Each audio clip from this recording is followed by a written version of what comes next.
यूं ही नहीं झुकती दुनिया तेरे दर पे, तकदीरें बनती है मैया तेरे दर पे। तो एक बार प्रेम से बोलिए जय माता दी। जय माता दी। तो चलिए अब कार्यक्रम की शुरुआत करते हैं। नमस्कार, कशिश न्यूज के खास पेशकश में आपका स्वागत है और मैं करिश्मा आपके साथ। तो हमारे साथ बिहार की प्रसिद्ध लोक गायिका डॉक्टर नीतू कुमारी नवगीत मौजूद हैं। सबसे पहले स्वागत है नीतू जी आपका कशिश न्यूज में। और साथ ही नीतू जी के सहयोगी भी यहाँ पर मौजूद हैं। आप सभी को जय माता दी और कशिश न्यूज में आप सभी का बहुत बहुत स्वागत है। तो हमारे साथ बिहार की प्रसिद्ध लोक गायिका डॉक्टर नीतू कुमारी नवगीत जी मौजूद है। वैसे तो नवरात्र का पावन अवसर है और ऐसे में हर कलाकार, सभी कलाकार अपने अपने सुरीले अंदाज में माता की भक्ति में लीन है और अपने अपने आवाज में भक्ति गीतों को एक से बढ़कर एक प्रस्तुत कर रहे हैं। तो आइए हम सुरीले आवाज में सुनते हैं डॉक्टर नीतू जी की आवाज में और सुनते हैं, हम इनसे जानते हैं। नीतू जी, बेहद ही आप प्रसिद्ध लोक गायिका भी हैं और अपने सुरीले अंदाज में आपने बहुत अच्छे तरीके से भक्ति गीतों को प्रस्तुत भी किया है। तो हम चाहेंगे अपने सुरीले आवाज में हमारे दर्शकों को एक माता रानी का प्यारा सा गीत सुनाए। नीतू जी। जी, बहुत बहुत धन्यवाद। सबसे पहले तो मैं कशिश न्यूज के सभी दर्शकों को नवरात्र की बहुत सारी शुभकामनाएं देती हूँ। और चलिए, माँ का सबसे प्रिय गीत पचरा जो मैं आज सुनाने वाली हूँ कि किस तरह से माँ प्रसन्न होकर अपनी भक्तिन के घर आती हैं और पानी मांगती हैं। और भक्तिन जो है वो उसके गोद में एक छोटा सा बच्चा होता है और किस तरह से माँ सोने का खटोला उसे देती है अपनी भक्त को और वो उसे पानी पिलाती हैं। तो देखिए देवी पचरा में। निमिया के दाढ़ मैया लावेली झूलन वाकी झूली झूली ना। निमिया के दाढ़ मैया लावेली झूलन वाकी झूली झूली ना। मैया मोरी गावेली गीत होगी झूली झूली ना। सात बंदी गावेली गीत होगी झूली झूली ना। निमिया के दाढ़ मैया लावेली झूलन वाकी झूली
प्रेम से बोलो साचे दरबार की जय। तो वाकई नीतू जी के सुरीले आवाज को आप सुन रहे थे। कितने सुरीले अंदाज में नीतू जी ने माँ के भक्ति के गीतों का प्रस्तुत किया है। और साथ ही आपको बता दें कि सबसे पहले तो नीतू जी आपकी गाय गीतों को सुनकर वाकई मन खुश हो गया है और उम्मीद करती हूँ कि हमारे जितने भी दर्शक नीतू जी की आवाज को सुन रहे होंगे। एक प्रस्तुत गीत जिन्होंने गाया है बहुत ही अच्छे तरीके से सुरीले अंदाज में गाए, तो वाकई उम्मीद करती हूँ कि आपको भी बेहद पसंद आया होगा। फिलहाल यहाँ वक्त हो चला एक छोटे से ब्रेक का। ब्रेक के बाद लौटेंगे तो एक बार फिर से नीतू जी के सुरीले अंदाज में सुनेंगे माता की भक्ति गीत। और एक बार फिर से लगातार हम भक्ति गीत प्रस्तुत करते रहेंगे सुरीले आवाज में नीतू जी के। तो आप सुन रहे थे लोक गायिका डॉक्टर नीतू नवगीत जी के सुरीली आवाज में भक्ति गीतों को, जिन्होंने पचुरा गीत सुनाकर वाकई मन मोह लिया, हमारे दर्शकों का भी मन मोह लिया है। तो अब आइए, और आपको इनके परिचय की मोहताज नहीं, क्योंकि इन्होंने एक से बढ़कर एक गीतों की प्रस्तुति की है। देश के प्रसिद्ध सांस्कृतिक मंच पर भी इन्होंने अपने सुरीले आवाज में गीतों की प्रस्तुति दी है।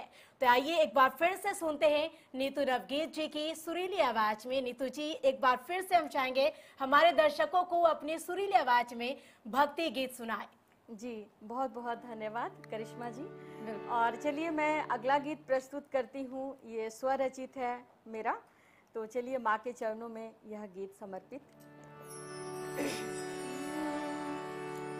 आहो शेरवाली मैया, आहो शेरवाली, आहो शेरवाली मैया, आहो शेरवाली मैया, आहो शेरवाली, आहो शेरवाली मैया, शक्ति के तू ही आधार, आहो शेरवाली मैया, शक्ति के तू ही आधार, आहो शेरवाली मैया, आहो शेरवाली मैया,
आहो शेरावाली मैया शक्ति के तूने आधार, आहो शेरावाली मैया शक्ति के तूने आधार, आहो शेरावाली मैया।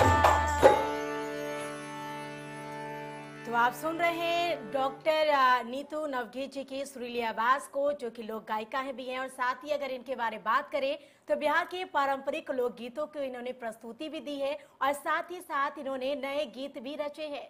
तो आप सुन रहे हैं लोक गायिका डॉक्टर नीतू नवगीत जी की सुरीली आवाज में भक्ति गीत को।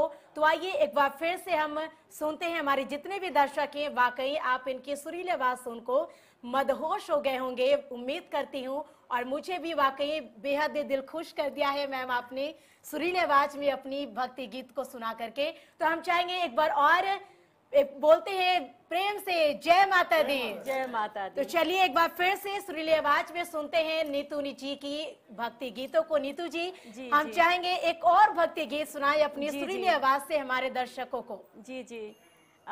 अगला गीत जो मैं प्रस्तुत करने वाली हूँ वो हमारे आदरणीय गुरुदेव भरत सिंह भारती जी की रचना है।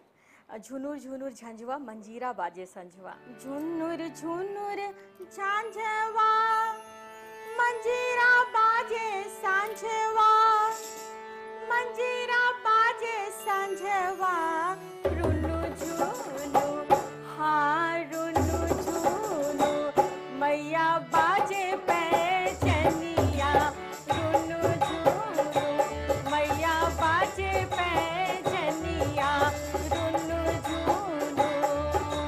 झुनुर झुनुर झंझवा मंजीरा बाजे संझवा, मंजीरा बाजे संझवा, रुनु झुनु हाँ रुनु झुनु मैया बाजे पैजनिया, रुनु झुनु मैया बाजे पैजनिया, रुनु झुनु।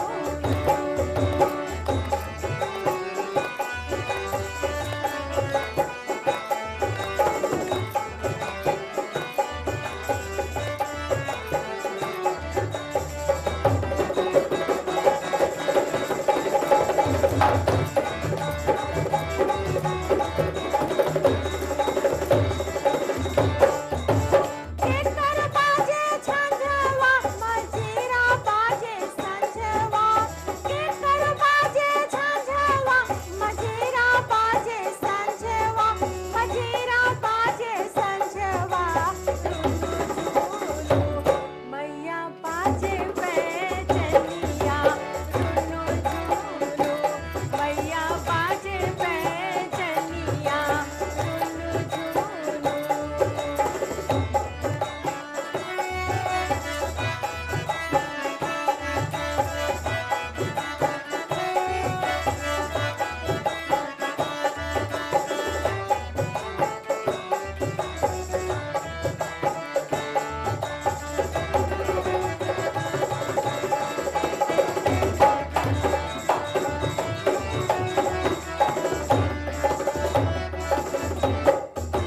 भगता के झंझवा मंजीरा बाजे संझवा, भगता के झंझवा मंजीरा बाजे संझवा, मंजीरा बाजे संझवा, मंदिरवा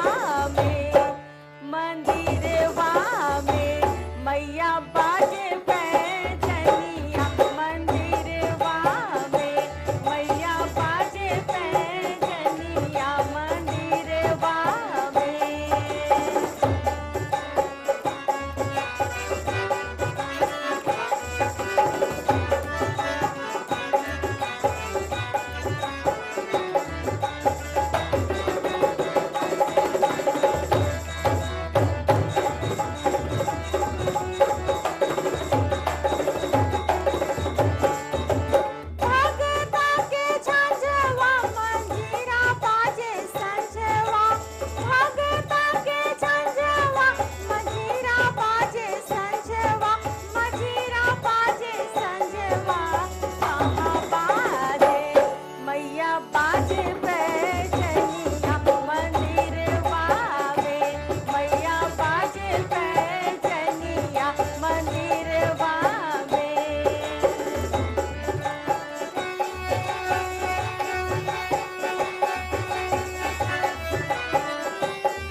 वाकई नीतू जी आपने तो समा बांध दिया है। वाकई कशिश न्यूज में नीतू जी की सुरीली आवाज से समा बंध गया है और साथ ही इनके सहयोगी ने भी बखूबी तरीके से बहुत ही अच्छे ढंग से आपने भी सुर ताल एक साथ मिलाया है।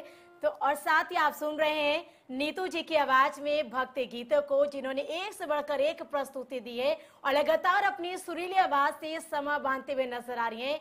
तो और एक बार फिर से हम चाहेंगे और साथ ही आपको एक चीज इनके बारे में बता दूं कि इन्होंने बहुत सारे एल्बम में अपनी आवाज भी दी है और कई ऐसे मुद्दे जिनको लेकर इन्होंने गीत भी रचे हैं, हम उसके भी जिक्र करेंगे। लेकिन इस खास पेशकश में फिलहाल वक्त हो चला है एक छोटे से ब्रेक का। ब्रेक के बाद लौटेंगे तो फिर सुनेंगे नीतू जी की सुरीली आवाज में भक्ति गीत। तो कहते हैं जब सुर ताल एक हो जाते हैं तो समा बंध जाते हैं, और वही समा आप कशिश न्यूज पर देख रहे हैं। लोक गायिका डॉक्टर नीतू नवगीत जी की आवाज में एक से बढ़कर एक भक्ति गीत। अगर हम बात करें, माँ को नीम का डाल बेहद ही पसंद है, क्योंकि माँ को नीम के डाल पर झूला झूलना बेहद पसंद है और नीम के डाल पर ही माँ आसन लगाती है, क्योंकि नवरात्र के पावन दिन है और नवरात्र के पावन दिन पर ये 9 दिन माँ की भक्ति आराधना की जाती है, माँ के 9 रूपों की पूजा की जाती है। और इस पावन दिन पर हमारे साथ लोक गायिका डॉक्टर नीतू कुमारी नवजीत जी लगातार अपनी सुरीली आवाज में एक से बढ़कर एक भक्ति गीत प्रस्तुत कर रही है। तो आइए हम इनसे सुनते हैं इनकी सुरीली आवाज में भक्ति गीत। नीतू जी जी बहुत बहुत धन्यवाद।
वाकई नीतू जी, आप अपनी सुरीली आवाज में नीम के डाल को बहुत ही अच्छे तरीके से बताए हैं कि माँ को कितना प्यारा है ये माँ का जो ये आसन उन पर लगाती है जी, नीम के जी। डाल पर।